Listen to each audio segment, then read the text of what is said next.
Altså jeg tror generelt, der er en del, der falder af i naturvidenskab allerede i folkeskolen. Det kan jeg da huske fra, da jeg startede med at have fysik. Der var nogle piger, som satte sig ned på bagerste række, og så begyndte de at skrive sedler og snakke. Og så havde man ligesom fra starten af besluttet, at det fag, det var ikke noget, man behøvede at lære. Og det er lidt ærgerligt, at det er sådan.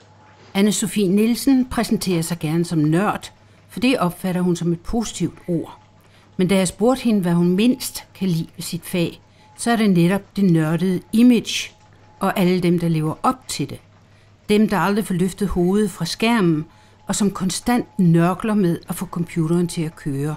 Hun vil løse en opgave. Altså jeg synes, der er det datalogisk faglige område, og så er der alle de der nørkle med computer og få dem til at virke-agtige ting. Og det interesserer mig virkelig ikke.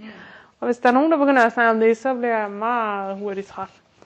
Og jeg tror desværre, at folk tit forveksler de to områder der. Jeg tror, at det handler om at sidde og nørkle og skrive mærkelige kommandoer og altså lave forskellige hemmelige magiske besværgelser for at få de der computer til at opføre sig. I virkeligheden handler det meget om logik, og det handler om at forstå mennesker og så videre. Det jeg laver, men jeg kan da godt forstå, at folk bliver skræmt væk af det andet.